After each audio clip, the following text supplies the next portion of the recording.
عزیزان من، در سازمان اوقاف و امور خیریه امسال برای یک اتفاق بزرگ پا به میدون گذاشتم.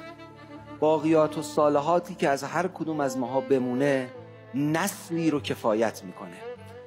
تو این 3 بخش برای توسعه فرهنگ قرآنی، حمایت از جبهه مقاومت و توسعه دانش بنیان، هر کسی که میخواد کمک بکنه کافیه همین کدای دستوری رو شماره گیری بکنه. برای توسعه فرهنگ قرآنی 1 ستاره 1 ستاره 200 مربع، برای حمایت از جبهه مقاومت 1 ستاره 1 ستاره 300 مربع، برای توسعه دانش بنیان 1 ستاره 1 ستاره 313 مربع. بسم الله. دست دهنده محتاج نشه. بگو یا علی. اللهم صلی علی محمد و آل محمد. اللهم صلی علی محمد و آل محمد.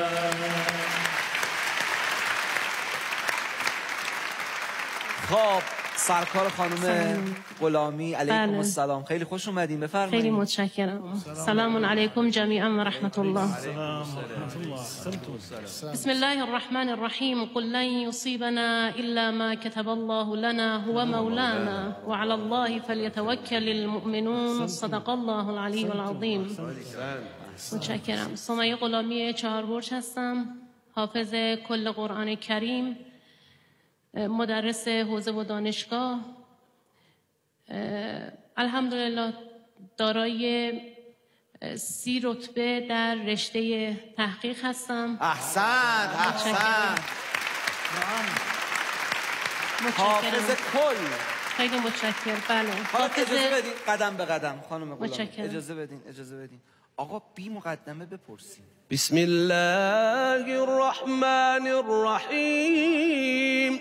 شهد الله أنه لا إله إلا هو والملائكة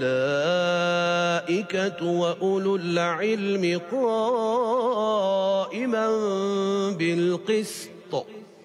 أعوذ بالله من الشيطان الرجيم. شهد الله أنه لا إله إلا هو والملائكة وأولو العلم قائما بالقسط.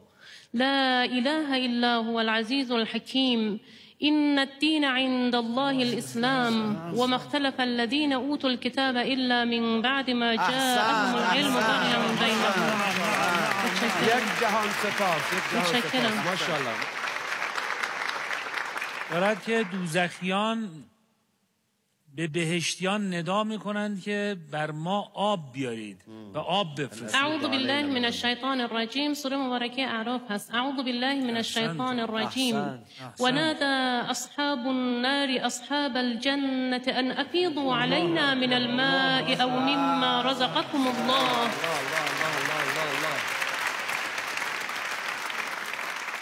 اعوذ بالله من الشیطان الرجیم.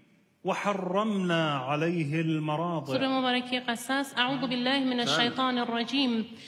وحرمنا عليه المراضع من قبل فقالت هل أدلكم على أهل بيت يكفلونه لكم وهم له ناصحون. نعم. خب الان اقناع شدید راجع به حفظ کل ایشون؟ یا اصلا اجازه نمیده سوال رو تموم کنیم. بله. خیلی عالی. متشکرم. خب خانم غلامی چجوری حفظ کردین؟ خب الحمدلله چون از بچگی مأنوس بودیم با قرآن کریم و در رشته قرائت تحقیق هم خودم بابا کار میکرد، برادرام خواهرام همه با هم کار میکردیم.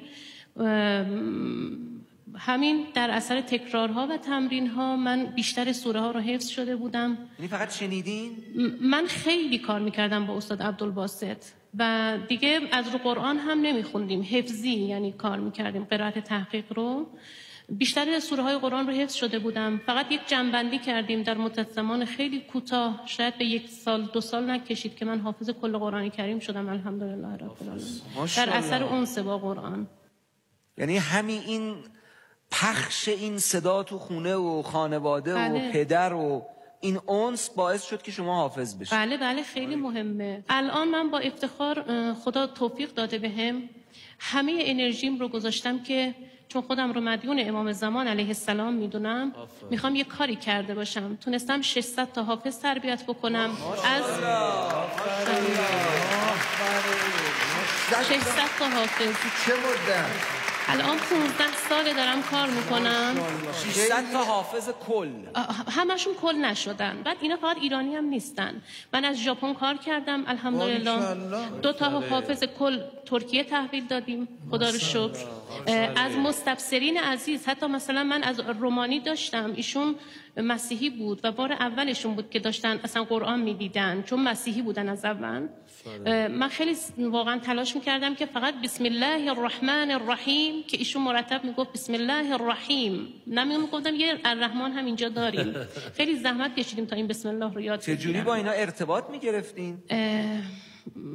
اولا که اینا چون تقریبا ما اونجا یه بخشی داریم که بچه اول فارسی رو یاد میگیرن. تو یکی از بخش‌ها فارسی رو یاد میگیرن و ما در کنارش یه مقدار هم سعی می‌کنیم از زبان اونها یه چیزایی یاد بگیریم. حالا شاید خیلی نتونیم، ولی یعنی؟ در حدی که یه مقداری که بتونم بالاخره یه سلام علیکی بکنم و بچه‌ها رو جذب بکنم به این برنامه. الان مثلا سلام علیک ترکی بلدین؟ ترکی استانبولی؟ ما بله ترکی استانبولی. مرحباlar, günaydın, nasılsınız? سلام، حالتون چطوره؟ سلام علیک اردو بلدین خانم؟ بله. گسیه آب کنم گهی. اسمتون چیه؟ اوکی تیک تاک ہے ماشاءالله بہت اچھا ہے بہت اچھا خوبصورت چی بلده آیه چیز خوبصورت مثلا سخت‌ترش هم بکنیم بلدین؟ نه سخت‌تر ژاپنی بلدین؟ ژاپنی بله. یا خدا. بله. اوهایو گوزایماس کنیچوا واتشی کیماشتا. درسته، محبت باشه. خیلی ممنون. آقا یه ذره من سخت‌ترش بکنم. چینی بلدین؟ بله. زا شاو هاو. چی؟ زا شاو هاو یعنی چی؟ سلام علیکم. یعنی سلام. بله سلام، صبحتون بخیر. باریکلا. حالا آقا رسالت ایشون خیلی ساده و چیز میگه، یک افتادگی هم دارن، بالاخره متخلق به اخلاق قرآنن. ولی من دقت میکردم ایشون میگفت اینا قرآن خوندن بلد نبودن. من اینا رو حافظ میکردم. این فاصله خیلی بین این دوتا جمله زیاده. اینکه قرآن خوندن بلد نیست ولی من اینا رو حافظ قرآن میکردم. واقعا من نمیدونم چی بگم جز فاطمه اینکه هوشینو همینجا تو برنامه شما شرکت کردن. بله. اسم ژاپنی ایشون اتسوکو هوشینو هست. ایشون ایران که اومدن، خب توفیق داشتم در خدمت ایشون بودم. قرائت 1 قرائت 2 رو با ایشون کار کردم. توفیق داشتم جزء 1 و جزء 3 رو با ایشون کار کردم، حافظ شدن.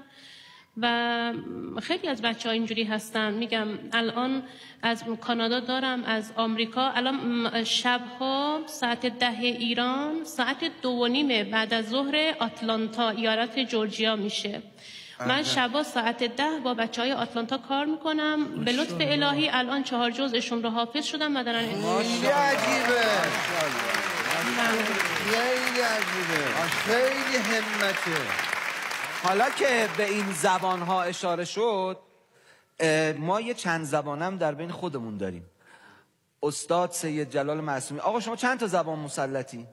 زنده و مرده. نه کوتاه. اسد جلال من کوتاه جواب خب بده. زبان دری، پشتو، فارسی، اسپانیایی، عربی، انگلیسی و فرانسه هم کمی. 6 تا زبان، یعنی 6 تا زبان مسلطی. البته همش برکت قرآن و اهل بیت. مرحبا بر شما. حاج آقای قاسمیان جان، این مدل حفظ کردن خانم غلامی حتما با خودش برکاتی هم داره. چون این وقت هست که کسی میگه آقا من قرار است که حافظ کل بشم، کلاس میرم طبق یک نظام خاصی آموزش میبینم، ولی من این مدل رو فهم خودم اینه، یه عنایت میبینم بدون شکی نیست. شما از این مدل حفظ و این مدل حافظ شدن برکتی هم دیدی؟ عرض بکنم من برکت که خیلی بیشتر معجزه دیدم از قرآن، که 20 سال هست در مورد این برکت شاید و در مورد این معجزه من جایی چیزی نگفتم. این معجزه 20 سال با ما همراه بوده و بعد از 20 سال نمیدونم چه حکمتی بوده و خواست خدا واقعا چی بوده که اینجوری برنامه به اینجا کشیده بشه که من بخوام بیام اینجا. بله ما سال 78 بود که عقد کردیم و در طول دوره عقدمون من خب با تعجب دیدم که همسرم خیلی خون دماغ میشن، شاید روزی 8 مرتبه. یعنی ما خانوادگی همجور مثلا نشسته بودیم داشتیم صحبت میکردیم، یه دفعه میدیدیم که خب ایشون گرفتن و بلند شدن از جمع ما. خیلی سختم بند میومد. من خب خیلی برام تعجب برانگیز بود، ندیده بودم همچین صحنه ای رو که روزی 8 مرتبه به این شکل. و به من گفتن نگران نباشید، خیلی الان مثلا 20 و چند سال همینجور خون دماغ میشه، خیلی هم نگران نباشید. منم خب چون دیدم 20 و چند سال خب خیلی مدت زیادیه، چیزی نبوده دیگه، رفتیم دنبال زندگیمون. سال 82 بود، اواخر سال 82 بود، قسمت شد ما منطقه جنگی جنوب رفتیم و وقتی که خب منطقه قرار داشتیم اونجا ما خیلی تحت تأثیر اون حالات روحانی و معنوی شهدا و سیره شهدا قرار گرفته بودیم. وقتی که برگشتیم اوایل سال 83 من همسرم گفتن که مثل این که من اونجا فشار عصبی زیاد بهم وارد شده، از پشت سر احساس ناراحتی میکنم. رفتیم دکتر مراجعه کردیم، دکتر ایشون رو نوشتم متخصص کبد که خب من تعجب کردم که ما میگیم سر ایشون درد میکنه چون از پشت سر ایشون درد داشتن. نوشتم متخصص کبد، ما رفتیم سونو دادن، سونو رو که انجام میدادن دکتر، من خودم اونجا بودم کنار ایشون بودم و خودم هم دیدم و هم دکتر به من نشون داد و با تأکید گفت خانم خودتون هم ببینید متاسفانه 3 تا عارضه روی کبد ایشون هست. و من خب فعلا اون یخم باز نشده بود، هنوز نمیدونستم چه خبره. رفتیم پیش فوق تخصص کبد و اونجا بود که انگار دنیا دور سر من چرخید وقتی که روی برگه ایشون دیدم کلمه تومور رو نوشتن. خیلی برام سنگین بود، خیلی برام سنگین بود. حاضر بودم 1000 بار بمیرم ولی اون لحظه رو واقعا تجربه نکنم. ولی از خدا و از قرآن و امام زمان جدا نشدم. فقط چنگ زدم به قرآن، میذاشتم روی سرم، میگفتم من که میدونم تو کاغذ نیستی، من که میدونم تو دوات نیستی، تو قدرت شفا و شفاعت داری. از خودت میخوام جمعش کنیم ماجرا رو. بعد 4 روز من یه خواب دیدم. خواب دیدم که وارد یه محوطه‌ای شدم، تو اون محوطه یک پله خورده بود، نرده بود کنارش. من وقتی میگم انگار صحنه جلو چشممه واقعا. و یک سید بزرگواری اونجا داخل ایستادن، تقریبا حدود 30-33 ساله میخوردن، دشداشه مشکی داشتن، عبای مشکی داشتن و محاسنشون هم میگم 30-33 ساله بودن چون مشکی بود. و من اون موقع همون زمان با خردسالترین حافظان کل جهان اسلام کار میکردم، 3 ساله تا 8 ساله. من تو اون خواب اون لحظه دیدم دست 2 تا از این خواهرها رو که 3 و 4 ساله بودن داشتن حافظ کل می شدن گرفته بودم. یه لحظه رو کردم به سمت اون سید بزرگوار و گفتم که آقا جان میبینید من برای این بچه ها دارم قرآن یاد میدم، دارم کمکشون میکنم حافظ بشن، من از خودتون کمک میخوام. فردا با همین استیصال شدید اما یه روزنه رو دلم ایجاد شده بود. رفتیم خونه یکی از دوستان، من اونجا با دکتر همسرم تماس گرفتم، گفتم من طاقت ندارم، الان 4-5 روز فقط کارم شده گریه دارم، نفسم واقعا داره بند میاد، میخوام ببینم یه جمله به من بگید، زیاد نمیخوام، زنده میمونه یا نه. دکتر برگشتن به من گفتن که من نمیتونم به شما چیزی بگم، نمیتونم، باید روند درمان پیش بره تا ببینیم خدا چی میخواد. من فهمیدم وضعیت خیلی خرابتر از اون چیزی که من فکر میکردم.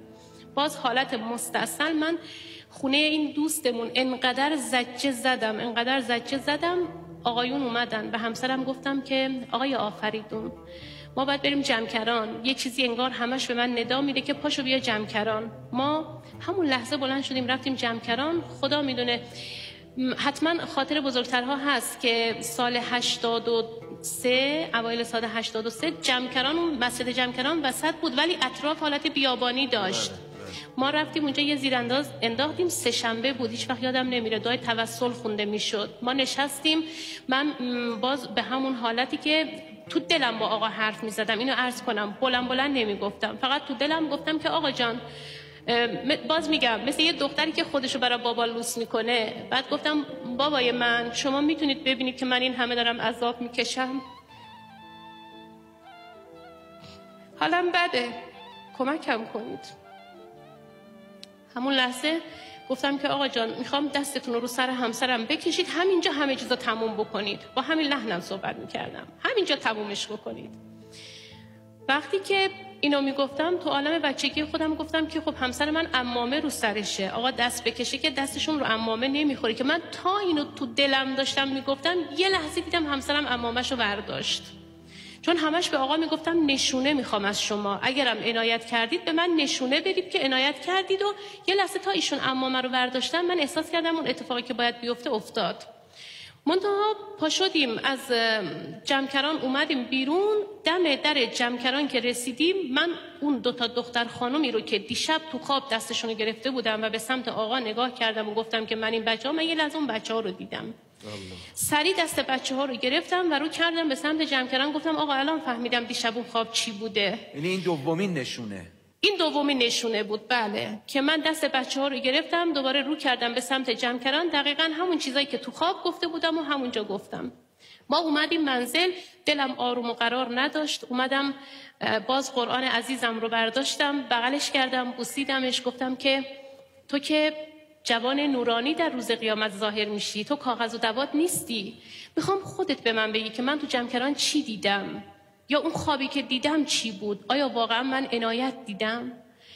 وقتی قرآن رو باز کردم اصلا چشمم به این آیات افتاد، واقعا اون ولیطمئن قلبی فکر میکنم اونجا باز برام ایجاد شد. اعوذ بالله من الشیطان الرجیم فأشارت إليه قالوا كيف نكلم من كان في المهد صبيا. فأشارت إليه قالوا كيف نكلم من كان في المهد صبيا.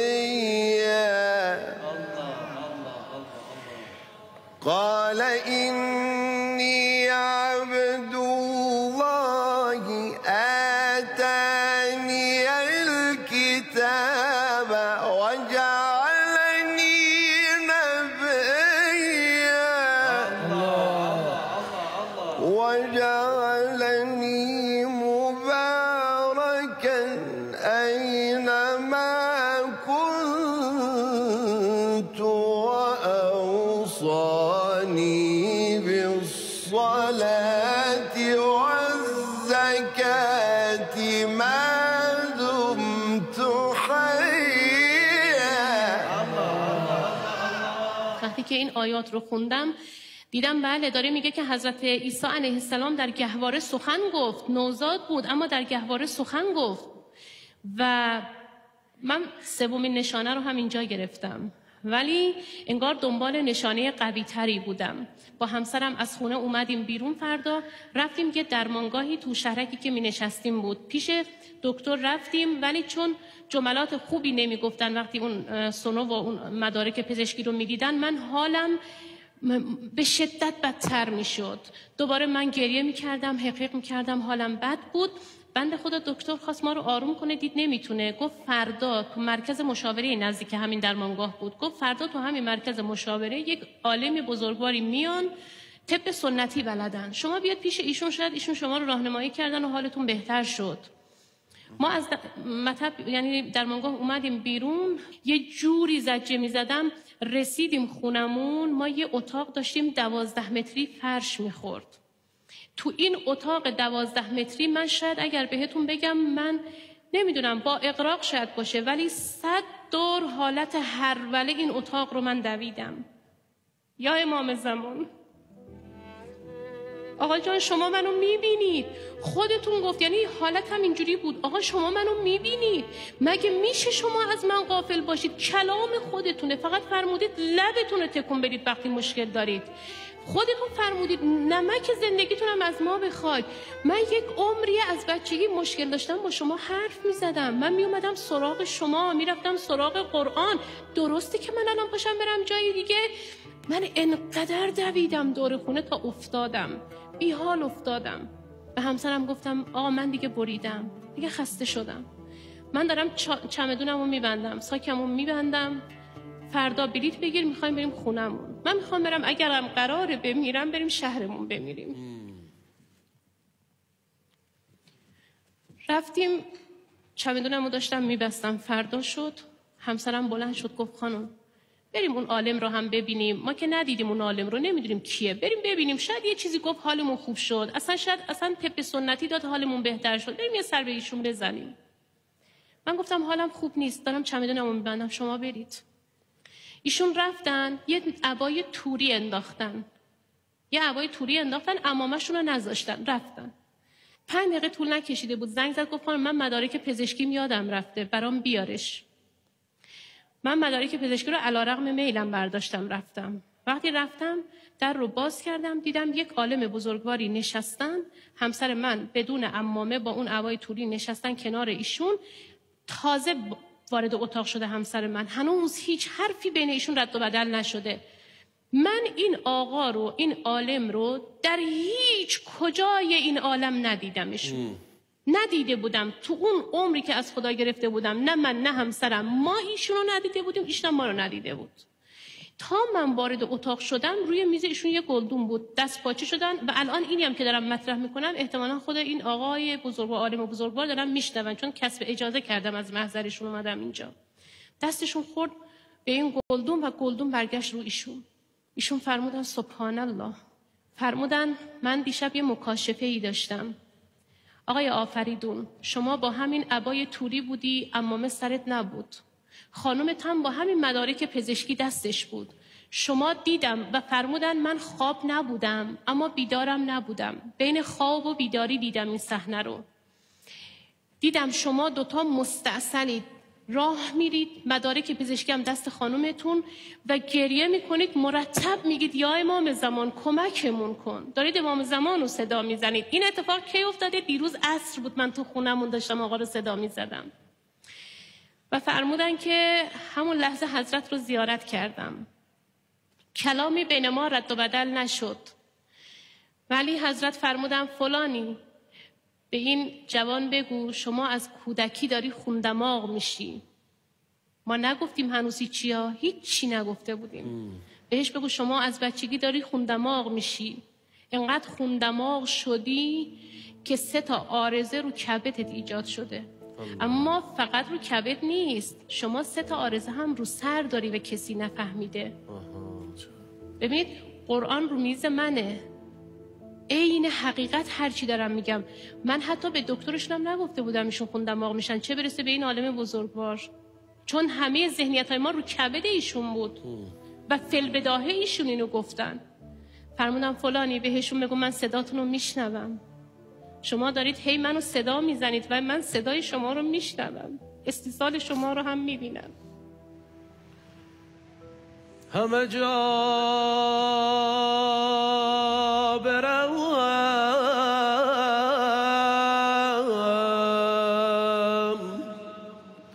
به بهانه تو که مگر برسم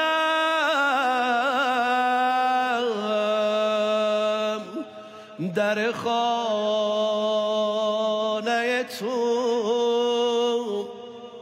همه جا دنبال تو میگردم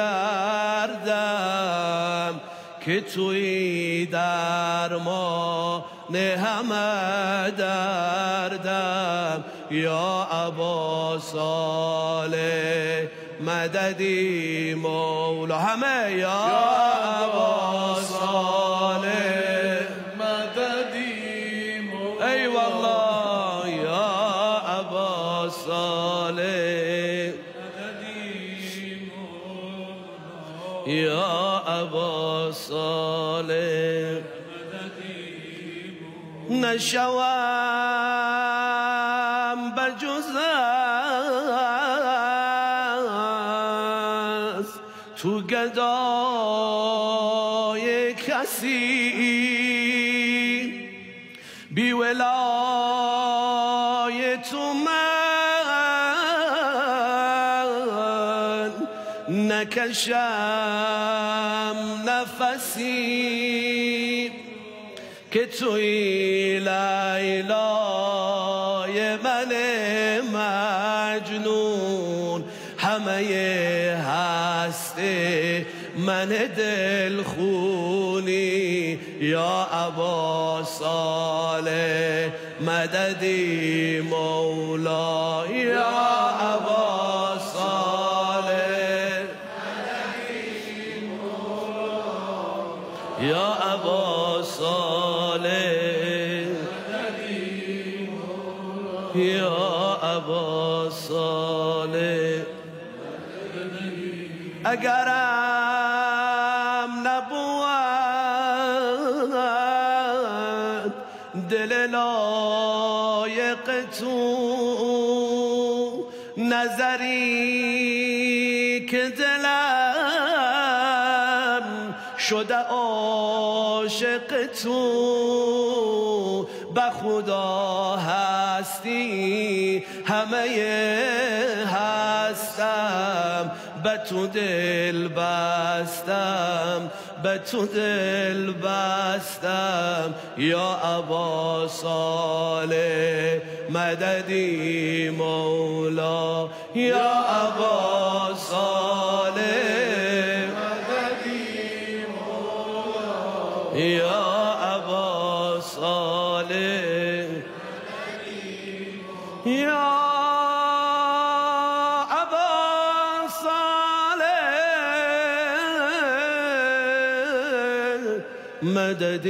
مددی مولا.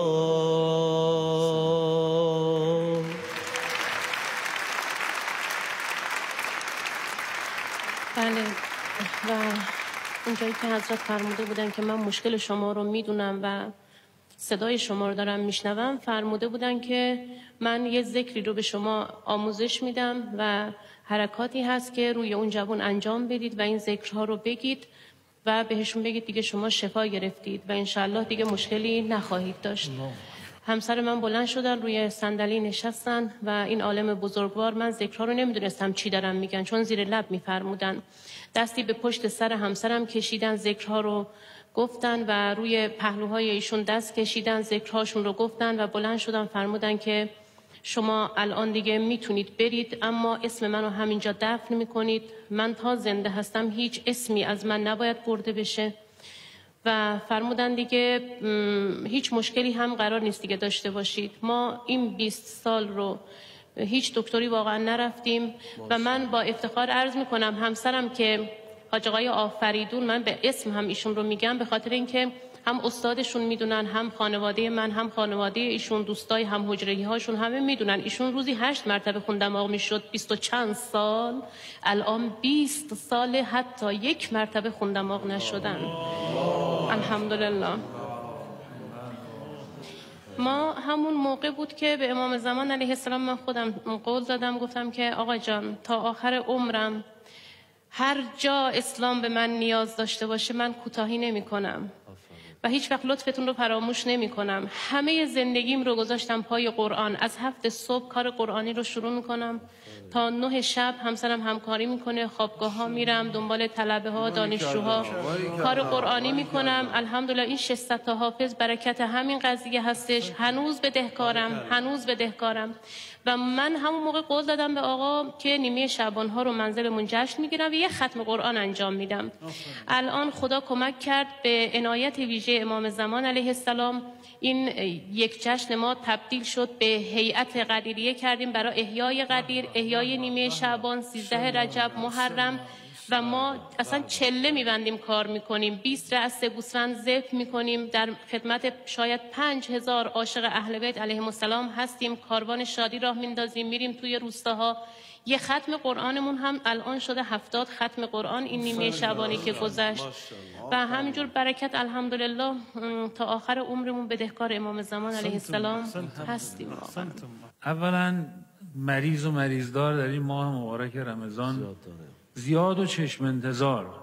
این دستاتون رو بیارید بالا، من اول یه دعا بکنم بعد یه نکته عرض بکنم. خدایا تو رو به حق این شبهای عزیز، روزهای عزیز، تو رو به حق امام زمان، تو رو به حق قرآن، همه مرزا اسلام رو عاجلاً و کاملاً لباس عافیت بپوشان. یه مقداری بحث خواب و رؤیا و مکاشفه و امام زمان و قرآن و اینا یک مقداری انجام شد. من لازم میدونم یه مختصری بگم، مفصلش و مفصله. ببینید اولا این چیز خیلی بعید، اصلا چیز بعیدی نیست. ما چه در زمینه شفاعت چه در زمینه خود قرآن، این آیه معروفی و ننزل من القرآن ما هو شفاء. ببینید اینی که قرآن شفاست در روایات ما تأکید کردن، نه فقط شفای روحه، شفای جسمه، شفای جسم هم هست. یعنی کسی که قرآن میخونه، طرف اومده گفته که من سینم درد بکنه، یعنی قفسه سینم درد بکنه، حضرت فرمودن استشفا بالقرآن، با قرآن استشفاء بکن. بعد خوندن و ننزل من القرآن ما هو شفاء و رحمت للمؤمنین. خب یعنی این شفاء لما فی الصدور بودن که وصف قرآنه که شفاء لما فی الصدوره، نه فقط سینه معنوی منو، همین سینه مادی منو این چیزا رو دردار و شفا میده. قرآن معجزه است، کتاب خداست. یعنی ما اصلا تعجب نمی کنیم از این چیزا. یا از توسلی که از خانم غلامی فرمودن، ما آیات قرآن داریم که ولو انهم اذ ظلموا انفسهم جاءوك فاستغفر الله واستغفر لهم الرسول لوجدوا الله توابا رحیما. اگه کسی ظلم به خودش داره میکنه، بره پیش پیغمبر استغفار بکنه و به پیغمبرم بگه تو هم بر من استغفار بکن. نمیگه خدا میبخشه، میگه لوجدوا الله توابا رحیما، میگه میفهمه خدا میبخشه. این یه نکته، یعنی میفهمه که خدا بخشه. این اثر اینجور توسلات ما اصلا از این چیزا تعجب نمیکنیم. ولی اینی که ما امام داریم، امام حی داریم و حواسمون به اماممون نیست، این یه چیزی خیلی فاجعه ایه که ما امام داریم، امام حی داریم و فکر میکنیم که امام غائب داریم. خیر عزیزم، من غائبم، تو غائبی، امام حاضره. امشب رو بیایم به واسطه این قصه ای که عین حق و حقیقت بود، یه راه آشتی دوباره باهاش پیدا کنیم. آشتی که ما رو به دوستی با پدرانش برسونه. وصل اللهم بیننا و بینه وصلة تؤدی الی مرافقت سلفه. الهی عظم البلا و برح الخفا و انکشف الغطا و انقطع الرجا و ضاقت الارض و منعت السماء و انت المستعان و الیک المشتکا و علیک المعول فی الشدة و الرخا.